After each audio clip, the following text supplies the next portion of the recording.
একদিনে একরকম লাগলো, দুই দিনে আরো গাঢ় হয়ে গেল, তিন দিনে আরো গাঢ় হলো, চার দিনে আরো গাঢ় হলো, এমন একটা গাঢ় হয়ে গেল আর পড়ার উপযুক্ত থাকলো না।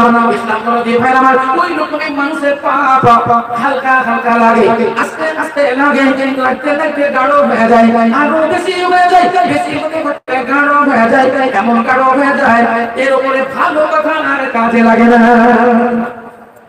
একটা সাদা কাগজের উপরে লিখলে লেখা হয়, আবার ওই কালোর উপরে লিখলে লেখা হয়, বলেন তো ওটা কালো হতে হতে যদি কালি হয়ে যায় ওই কালির উপরে কি আর লেখা হয়? কার মনের মতো কালি যদি হয়ে যায় তাহলে আর কালি দিয়ে লেখা হয় না, কারণ কালোতে কালোতে মিলে যায়, মুখ করে চিনা যায় না। ইসলাম নবী ভাইরা আমার আল্লাহ নবী বলেছেন আলা ইন্না ফি জাসাদিকুম মুদগা ইযা সালাহা সালাহাল জাসাদু কুল্লু ওয়া ইযা ফাসাদা ফাসাদাল জাসাদু কুল্লুহু আলা ওয়াহিয়াল কালব। আল্লাহ নবী বললেন তোমাদের দেহের ভিতরে এমন একটা টুকরো রয়েছে, এমন একটা গঠন আছে, ওয়া ইযা সালাহা সালাহাল জাসাদু কুল্লুহু সেটা যদি ভালো থাকে সমস্ত শরীরটাই তোমার ভালো থাকবে, ওয়া ইযা ফাসাদা ফাসাদাল জাসাদু কুল্লুহু সেটা যদি নষ্ট হয়ে যায়, সেটা যদি খারাপ হয়ে যায় তোমার সম্পূর্ণ শরীর নষ্ট হয়ে যায়। আল্লাহ নবী বলেন আলা হুশিয়ার হয়ে যাও, সেটা আবার কে, সেটা আবার কোন জায়গা? আলা ওয়াহিয়াল কালব। আল্লাহ নবী বলেন সেটাই হলো তোমার আত্মা, সেটাই হলো আত্মা, সেটাই হলো রূহ, সেটাই হলো দম, সেটাই হলো ফুম, ওটাই হলো পাম্প। একই যাকে বলা হয় পাম্প ওকেই বলা হয় ফুম, ওটাকেই বলা হয় দম, ওটাকেই বলা হয় আমরিল্লাহ, ওটাই হলো আল্লাহর হুকুম।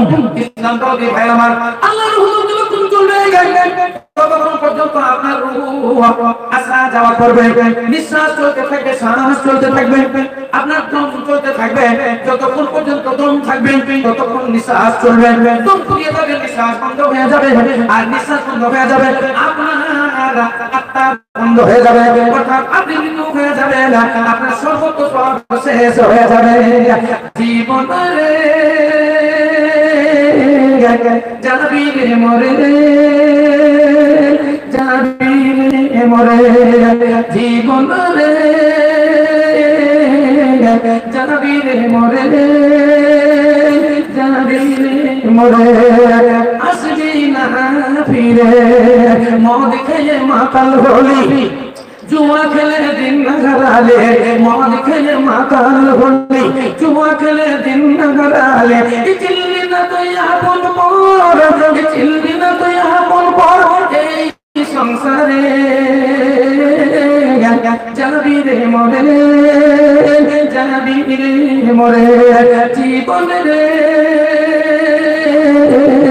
যাবি রে মরে, আসবি না ফিরে। ইসলাম নবী ভাই আমার আপনি আল্লাহর নবী বর্ণনা দিলেন যে মনে যখন মরে যায় সর্বস্ব শেষ হইয়া যায়, তাহলে ভাই আমার এই দুনিয়া ছেড়ে চলে যেতে হবে, আপনাকে সাবধানে কাজ করতে হবে, নামাজ সালাত আদায় করে নিতে হবে।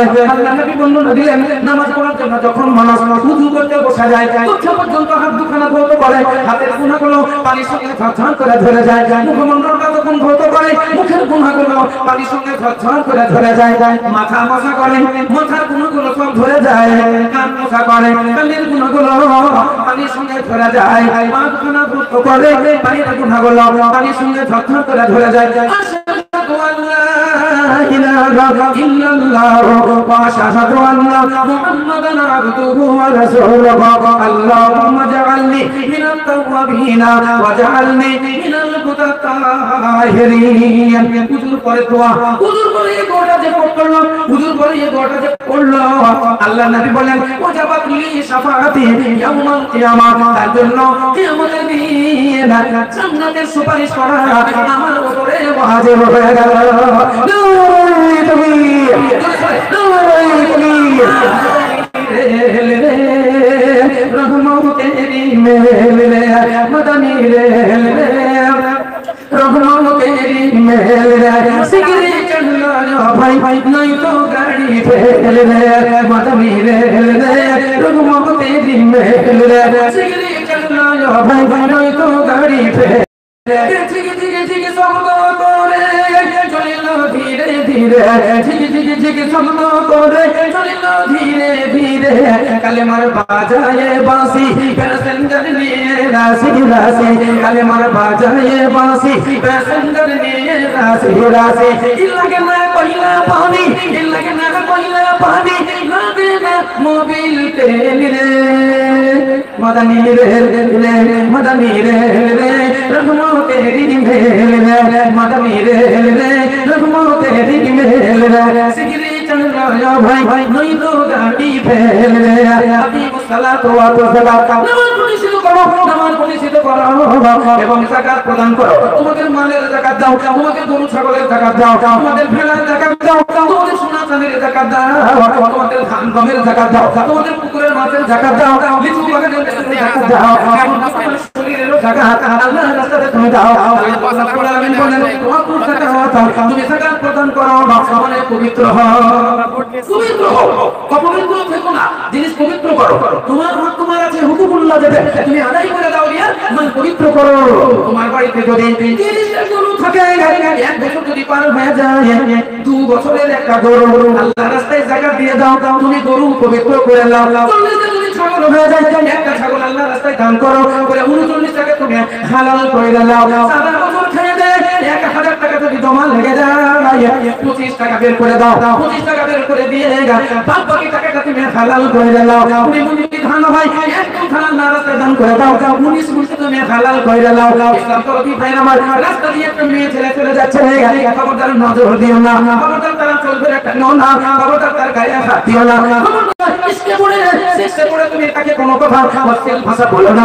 যদি তুমি মনে করো পবিত্র করবো, বিবাহের পয়গাম দিয়ে দাও, লোক পাঠিয়ে দাও, ওকে বিবাহ বন্ধনে বেঁধে দাও, তুমি ওকে জীবনের জন্য কবুল করে নিয়ে তুমি হালাল করে নাও। ইসলাম তো দুনিয়াতে যত জিনিস আছে হালাল বলে কোনো জিনিস নাই। আসলে যদি দেখতে যাওয়া যায়, দুনিয়াতে যত জিনিস আছে সবই হারাম আছে, হালাল বলে কোনো জিনিস নাই।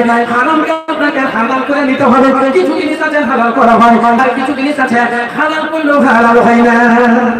আল্লাহর তরফ থেকে সব জিনিসই হারাম আছে, আপনাকে হালাল করে নেওয়ার পদ্ধতি আল্লাহ দিয়েছেন, ওই পদ্ধতি হালাল করতে হবে। আর কিছু জিনিস আছে ও হারাম হারামই আছে, ওটা হালাল করা যায় না। যেমন একটা গরু, আমাদের গরুর মাংস হালাল আছে, আমরা গরুর মাংস খাই, আমাদের ছাগলের মাংস হালাল আছে, আমরা ছাগলের মাংস খাই, কিন্তু একে হালাল করতে হয়। একটা জিন্দু গরু বাঁধা আছে, খুঁটাতে একটা জীবিত গরু বাঁধা আছে, আপনি যদি মনে করেন গোড়া থেকে লেজটাকে কেটে নেব, লেজটাই খেয়ে নেব, লেজটা খাওয়া হারাম, ওই লেজটা খাওয়া যাবে না, ওটা হারাম। যদি মনে করেন ঠ্যাং কেটে নেব, নিয়ে খাবো, হারাম।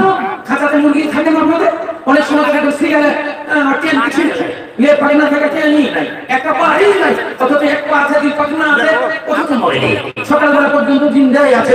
তো আপনি যদি মনে করেন আমি ওই রকম একটা ঠ্যাং ঠিক করে কাটিয়ে নেব, আজ খাবার পাই আর ঠ্যাং খাবো, এরকম করে যদি মনে করেন হারাম। জীবিত জানোয়ার, জীবিত জানোয়ারের কোনো অংশ কেটে খাওয়া হারাম, খাওয়া যাবে না। ওকে হালাল করতে হলে বিসমিল্লাহ আল্লাহু আকবার বলে জবাই করতে হবে। যেই কিছুগুলো হালাল আছে ওগুলোকে বিসমিল্লাহ আল্লাহু আকবার বলে জবাই করে তাকে হালাল বানিয়ে নিতে হবে। ইসলাম ধর্মে ভাই আমার জীবিত অবস্থায় খাওয়া হারাম, তাহলে বোঝা গেল হালাল বলে কোনো জিনিস নাই, সবই হারাম। হারামকে হালাল করে নিতে হবে। কিংবা আল্লাহ রাব্বুল আলামিনের বিধান অনুযায়ী আল্লাহ যেটা আমাদের আইন করে দিয়েছেন, ও আইন উপর হুকুম করে সেটাকে হালাল করে নিতে হবে। তুমি হালাল হবে আসলে আপনার সামনে বলি, তাহলে বোঝা গেল আমাদের পরিত্রাণের জিনিস একটা, সেটাই হলো সালাত, নামাজ। এইটা কি জালসাই আমি এই ঘুরঘুরনা গ্রাম আশেপাশে যত গ্রাম আছে, আপনারা যত লোক এখানে এসেছেন, আমি সবাইকে একটাই অনুরোধ করব, নিজের কাজটা করেন, পরের কাজ কোন করেন। আপনি নিজের কাজ আগে করেন। একটা কথা আছে, কু আনফুসাকুম ওয়া আহলিকুম নারা, বাংলাতে শব্দ আছে আগে আপ তারপরে বাপ। আগে নিজে বাঁচেন, তারপরে পরকে বাঁচান। তাহলে আপনি নিজে বাঁচেন, আগে জাহান্নাম থেকে নিজে বাঁচেন, তারপরে অপরকে বাঁচান। নিজে আগে শান্তিতে থাকেন, তারপরে অপরকে শান্তি দান করেন। আপনি নিজে যদি অশান্তিতে পড়ে যান, আপনি কাউকে শান্তি দিতে পারবেন না, আপনি কাউকে শান্তি দিতে পারবেন না। আপনি আযাবের মধ্যে গ্রেফতার হয়ে যান, আপনি কাউকে পরিত্রাণ দিতে পারবেন না। আপনি যদি মরে যান, আপনি কাউকে জাহান দান করতে পারবেন না। ইসলাম ধর্মে ভাই আমার আগে আপনাকে সৃষ্টিশীল হতে হবে, আপনাকে স্বয়ং সম্পূর্ণ হতে হবে, তারপরে অন্যের উপকার করতে হবে, তাছাড়া পারবেন না। সেই জন্য আল্লাহ রাব্বুল আলামিন বলেছেন কু আনফুসাকুম, কু মানে কি মানে বাঁচাও, আনফুসাকুম তোমার আত্মাকে, হ্যাঁ হ্যাঁ আমার সেটাই হলো কি, হ্যাঁ তো এটা থেকে ইত্তাকি বাঁচাও আনফুসাকুম তোমার আত্মাকে, না আইনান্নার আগুন থেকে বাঁচাও, আইনাল জাহান্নাম জাহান্নামের আগুন থেকে বাঁচাও, আইকু আনফুসাকুম ওয়া আহলিকুম নারা। ইসলাম দৌড়ে ভাইরা আমার তাহলে ভুল করে আমাদের সালাত, ভুল করে আমাদের নামাজ, আমরা প্রতিজ্ঞাবদ্ধ হব আমরা কোনোদিনই নামাজ ছাড়ব না। পাপকে মোচন করার জন্য একটাই অস্ত্র, একটাই ট্যাবলেট ক্যাপসুল, সেটাই হলো সালাত। অতএব এই তাবলীগী দর্শন মাহফিলেরা আপনারা একটু মনে মনে প্রতিজ্ঞা করেন, তওবা করেন, আল্লাহ ভুল করেছি ইস্তিগফার করলাম, আগামী কালকে থেকে আমি আমার জীবনের আত্মার বাঁচার জন্য, আমি জাহান্নাম থেকে মুক্তি পাওয়ার জন্য আমার যেটা দরকার আল্লাহর এটা পালন করব, আই সালাত, সেটাই হলো নামাজ। আমি নামাজ প্রতিষ্ঠিত করব।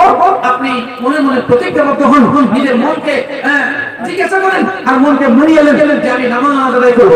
ইসলাম জগতে ভাইরা আমার, বুখারী শরীফের হাদিস, আল্লাহর নবী বর্ণনা দিলেন ইত্তাকু সাবিল মুকাতাল, সাতটা ধ্বংসকারী জিনিস থেকে তোমরা বাঁচো। সাহাবারা বললেন ইয়া রাসূলুল্লাহ সাবিল মুকাতাল কাকে বলা হয়? সাতটা জিনিস থেকে আমরা বাঁচবো, সাতটা জিনিস থেকে নিজের আত্মাকে বাঁচাবো, সেই সাতটা জিনিস কি? আল্লাহর নবী বর্ণনা দিলেন শিরকু বিল্লাহ। নাম্বার 1 শিরকু বিল্লাহ, আল্লাহর সঙ্গে অংশ স্থাপন থেকে বাঁচো। খবরদার খবরদার আল্লাহর সঙ্গে অংশ স্থাপন করো না। এক কথাতে আল্লাহর সঙ্গে তোমরা শিরক করো না। দুই নম্বর হলো কাবলুন নাস আল্লাযী হারামাল্লাহ, আর মানুষ খুন কইরো না, মানুষ খুন কইরো না, যেটা মহান আল্লাহ রাব্বুল আলামিন তোমাদেরকে হারাম করে দিয়েছে, অর্থাৎ বিনা অপরাধে তোমরা মানুষ হত্যা করিও না। তিনটা কারণে মানুষ খুন করা যায়, তিনটা কারণে, তার বাদ দিয়ে কোনো মানুষকে হত্যা করা যায় না। বললেন তিনটা কি কারণ? এক কারণ হলো যদি সে আপনাকে খুন করে থাকে কিংবা আপনার বাবাকে খুন করে, দেখা গেল একটা লোক আপনার বাবাকে গুলি করে মেরে ফেলে দিয়েছে, আপনি ইচ্ছা করলে ওকে গুলি করে মারতে পারেন। দেখা গেল খুব কেটে টুকরো টুকরো করেছে, আপনারও ক্ষমতা থাকলে আপনি ওকে কেটে নিতে পারেন। কারণ হাদিস আছে আল কিসাসু বিল কিসাস, আল কাতলু বিল কাতল। আল্লাহ রাব্বুল আলামিনের আইন আলাদা, এর আগে ছিল আইন আলাদা। হযরত মুসা নবীর আইন আলাদা, হযরত ঈসা নবীর আইন আলাদা, হযরত মুহাম্মদ মুস্তাফা সাল্লাল্লাহু আলাইহি ওয়াসাল্লামের আইন আলাদা। আমার নবীর আইনটা এই ব্যাপারে বড় কড়া, এই ব্যাপারে বড় কঠিন। কিন্তু আল্লাহ নবীকে জিজ্ঞাসা করা হলো হুজুর এটা কেমন হলো? এর আগে হযরত আদম আলাইহিস সালামের যে আইন ছিল ওই আইন তো যেমন ছিল না, ইব্রাহিম নবীর আইন ছিল হত্যার ব্যাপারে, ওই আইন তো এরকম ছিল না। হযরত মুসা কালিমুল্লাহর আইন ছিল হত্যার ব্যাপারে, এইরকম তো ছিল না। ঈসা নবীর আইন ছিল হত্যার ব্যাপারে, এইরকম ছিল না। আপনার আইন এরকম কেন হলো? আল কাতলু বিল কাতল, হত্যার বদলে হত্যা। একটা মানুষ তো মারা গিয়েছে, একজনকে তো খুন করেই দেওয়া হয়েছে, আবার আরেকজনকে খুন করার জন্য আপনার আইন হলো আইন কেসা। এবার কেমন আইন হলো যে একটা তো মরেই গেল? লোকে বলে না ভাই ভাই চারটা ভাই ঝামেলা করেছে, করে একজনকে কেটে ফেলে দিয়েছে। এবার আরেকজন তিনজন ভাই বলছে দেখ ওকে কেটে ফেলে দিয়েছে, তো হেঁটেও কেটে ফেলে। আরেকজন বলছে ওর মা বাবা বাপিওরা, আরে একটা তো চলেই গেছে, তা আবার আরেকটা দিবি? তো যার যে গেছে সেইটা, কি ভাষাটা আমাদের কি ব্যবহার হয়? যে গেছে সেইটা, দেখ আরো তিনটে তো আছিস, এবার আরেকটা দিলে তো দুটো গেল, তাহলে দুটো বলা গেল, কোথায় গেল? সেইটা। কিন্তু আমাদের আইন তা নয়, আল্লাহর আইন তা নয়। আমাদের রাসূল সরকারের দলের আইন হলো আলাদা। আল্লাহ কোরআন শরীফের মধ্যে বলেছেন আল কাতলু বিল কাতল, আল হুররু ওয়াল আবদু বিল আবদি ওয়াল আইনু বিল আইনি ওয়া জারহু বিল কিসাস। আল্লাহ রাব্বুল আলামিন আল্লাহ নবীকে আইন দিলেন, এই কোরআন যদি কেউ কাউকে খুন করে দেয় তাহলে তাকেও খুন করে দাও, এক কথায় মার্ডার করে দিলে তোমরাও মার্ডার করে দাও। আল্লাহ নবীকে জিজ্ঞাসা করা হলো হুজুর তাহলে তো রকম হয়ে গেল, এটা কেমন করে ভালো হলো? বলে না, এটার মধ্যেই তোমাদের হায়াত আছে, ইন্না মিনাল কাতলিল হায়া। এই যে দ্বিতীয় হত্যা হলো, এই হত্যার ভিতরে তোমাদের জীবন আছে, তাহলে দ্বিতীয় হত্যার ভিতরে তোমাদের জীবন আছে। এটা আবার কেমন করে হবে আপনারা ভাবেন? আমার চাইতে আপনারা জানি মানুষ এখানে যত লোক বসে আছেন, আমার থেকে আপনারা অনেক জ্ঞানী। বললেন তাহলে আপনি উপরে গেলে আপনারা সব আমাকে উপরে বসাইছেন, সেই জন্য আমি উপরে বসেছি।